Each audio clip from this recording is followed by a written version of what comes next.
கன்னியாகுமரி மாவட்டம் அஞ்சு கிராமத்தில் நடத்தை மீதான சந்தேகத்தில் மனைவியை தலை மற்றும் உடல் என தனியாக வெட்டி கொன்ற கணவனின் செயல் அதிர்ச்சியை ஏற்படுத்தியுள்ளது.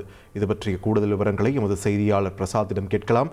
பிரசாத், வணக்கம். இந்த சம்பவம் எங்கே எப்போது நடைபெற்றது?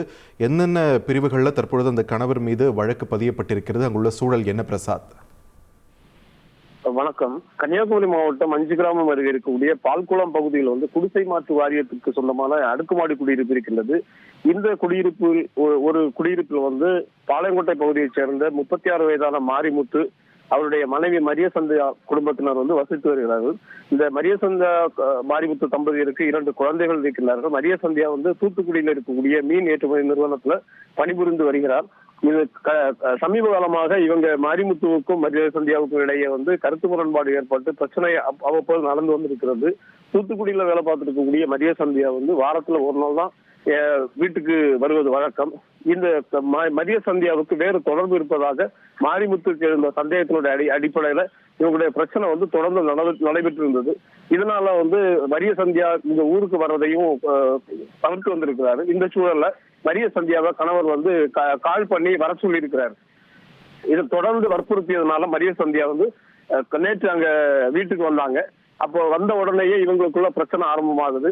தொடர்ந்து மாலையில தொடர்ந்த பிரச்சனை நள்ளிரவு வரையிலும் அந்த தொடர்ந்து பிரச்சனை நடந்துட்டு இருந்தது.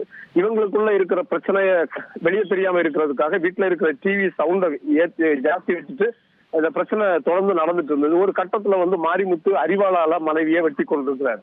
வெட்டி கொண்டு இதை மறைக்கிறதுக்காக அவருடைய மனைவியினுடைய அந்த தலை, அதே உடலுடைய பாகங்களை தனித்தனியா வெட்டி பைகளை அடைச்சு அவர் வெளியே ரகசியமாக, அதாவது நள்ளிரவு நேரத்துல எல்லாரும் தூங்கினப்புறம் இதை வெளியே கொண்டு போறதுக்கு முயற்சி பண்றாரு.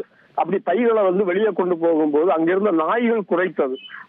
இதனால அவருக்கு அந்த பகுதியில் இருந்தவங்களுக்கு சந்தேகம் எழுந்து அவரிடம் கேட்ட போது, நான் மாட்டு இறைச்சி வச்சிருந்தேன், அதனால அந்த நாய்கள் குறைக்குது அப்படின்னு சொல்றாரு. திருப்பி தொடர்ந்து பைகள் பெருசா இருந்ததுனால அவங்களுக்கு டவுட் வந்தப்போ அந்த குடியிருப்புல இருக்கிற மற்ற மக்கள் உடனடியாக அந்த பைகளை வாங்கி சோதனை போடும் போது இவருடைய மனைவியை வெட்டி கொலை செய்து சடலங்கள் அதுல இருந்தது.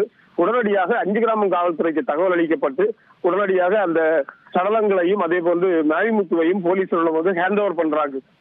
உடனடியாக போலீஸ் அவர்களை கைது செய்து தற்போது விசாரணை என்பது தீவிரமாக நடைபெற்று வருகிறது. நன்றி பிரசாத், உங்களுடைய விரிவான தகவல்களுக்கு. செய்திகளை உடனுக்குடன் தெரிந்து கொள்ள உடனே சப்ஸ்கிரைப் பண்ணுங்க.